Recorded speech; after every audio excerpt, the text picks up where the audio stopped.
Alex se retrouvait dans un salon chic et branché, sirotant du champagne au milieu d'une foule d'inconnus bien habillés. Ce n'était pas son environnement habituel, mais sa petite amie, une amatrice d'art en herbe, avait insisté pour qu'il l'accompagne. Au fil de la soirée, Alex a surpris des bribes de conversation sur les investissements, mais pas les discussions habituelles sur le marché boursier. Il s'agissait d'or, de montres vintage et d'art contemporain. Intrigué, Alex s'est rapproché d'un groupe rassemblé autour d'une éblouissante exposition de montres de poche antiques. Un homme distingué, qui s'est présenté comme un collectionneur chevronné, a parlé avec un enthousiasme contagieux du potentiel de ses actifs tangibles. Il a dépeint les investissements comme des histoires, chaque pièce ayant une valeur historique et artistique qui transcendait les fluctuations du marché boursier. Alex écoutait, captivé. Il avait toujours joué la sécurité avec ses investissements, s'en tenant aux actions et obligations traditionnelles. Pourtant, il y avait là un monde qui promettait non seulement un gain financier, mais aussi un lien avec l'histoire, l'artisanat et la beauté. La graine de la curiosité avait été plantée. Cette nuit-là, alors qu'Alex parcourait les ventes aux enchères en ligne de montres Rolex Vintage, il ne pouvait pas se débarrasser du sentiment qu'il était au bord de quelque chose d'excitant. Il ne s'agissait pas seulement d'argent, il s'agissait de diversifier son portefeuille et sa vie. Stimulé par ses nouvelles connaissances et le frisson de la chasse, Alex s'est plongé tête baissée dans le monde des placements alternatifs. Il a commencé petit, en achetant quelques pièces d'or à un revendeur réputé qu'il a trouvé en ligne. Le poids de l'or dans sa paume, les détails complexes des personnages historiques gravés à leur surface, ont suscité un sentiment de sécurité qu'il n'avait pas ressenti avec son portefeuille d'actions numériques. Ensuite, Alex s'est intéressé aux montres de luxe, un marché qu'il avait toujours admiré de loin. Il s'est immergé dans les forums en ligne, apprenant les complexités des différentes marques, modèles et leur potentiel d'appréciation. Lorsqu'une Omega Speedmaster rare, portée par les astronautes lors du premier allumage, est apparue sur un site de vente aux enchères en ligne, Alex savait qu'il devait l'avoir. La vente aux enchères a été un tourbillon d'adrénaline. Les enchères ont grimpé rapidement, mais Alex, pris dans l'excitation et déterminé à posséder un morceau d'histoire, a gardé son sang-froid. Finalement, le marteau est tombé. Il avait gagné.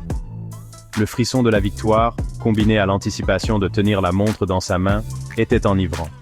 L'art, cependant, s'est avéré être une courbe d'apprentissage plus abrupte.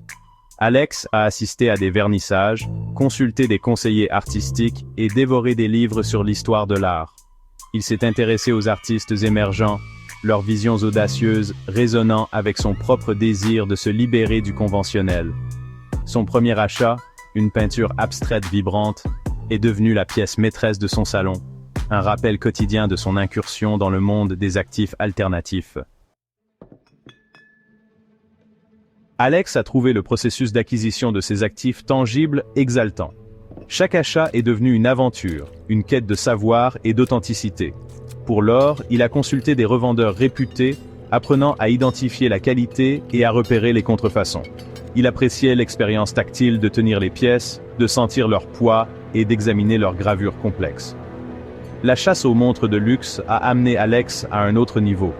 Il fréquentait les salons de montres vintage, s'engageant dans des conversations animées avec des collectionneurs chevronnés et des horlogers experts. Il a appris à déchiffrer les nuances subtiles des cadrans, des lunettes et des mouvements, développant un œil vif pour repérer les trouvailles rares et les pièces d'investissement potentielles.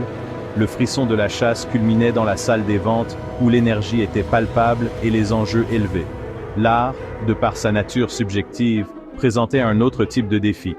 Alex s'est retrouvé attiré par les galeries présentant des artistes émergents, leur talent brut et leurs perspectives uniques résonnant avec son propre esprit d'aventure. Il a passé des heures à converser avec des artistes, à comprendre leur processus créatif et leurs inspirations. Chaque œuvre d'art qu'il a acquise est devenue plus qu'un simple investissement. C'était une histoire, un lien avec un moment dans le temps et la vision de l'artiste. Cinquième partie. Peser le pour et le contre, les avantages et les inconvénients des placements alternatifs. En approfondissant le monde des placements alternatifs, Alex a commencé à apprécier à la fois l'attrait et les complexités qu'il présentait.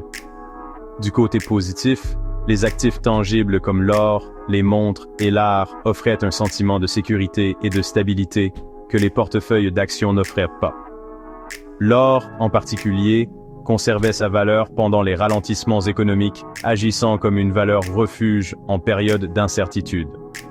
De plus, ces actifs n'étaient pas seulement des chiffres sur un écran, c'étaient des objets tangibles, physiques, qu'ils pouvaient tenir, admirer et même utiliser. Le savoir-faire de la montre, le poids de la pièce d'or, les couleurs vibrantes du tableau, tout cela lui procurait un lien tangible avec ses investissements, les rendant plus réels et moins abstraits. En outre, les placements alternatifs offraient une diversification, un principe clé de toute stratégie de placement judicieuse. En répartissant son risque sur différentes catégories d'actifs, Alex réduisait son exposition à la volatilité d'un marché unique. Cependant, ces avantages s'accompagnaient de mises en garde. La liquidité, comme Alex l'a découvert, pouvait être un problème majeur. Contrairement aux actions qui pouvaient être achetées ou vendues en quelques clics, la vente d'actifs alternatifs nécessitait de trouver le bon acheteur, souvent par le biais de canaux spécialisés. De plus, les coûts associés à ces investissements étaient substantiels. Expertise, frais d'entreposage, primes d'assurance, tout cela réduisait les bénéfices potentiels. Alex s'est rendu compte qu'investir dans des actifs tangibles nécessitait non seulement des capitaux importants, mais aussi une perspective à long terme et une volonté de naviguer dans les complexités de ces marchés spécialisés.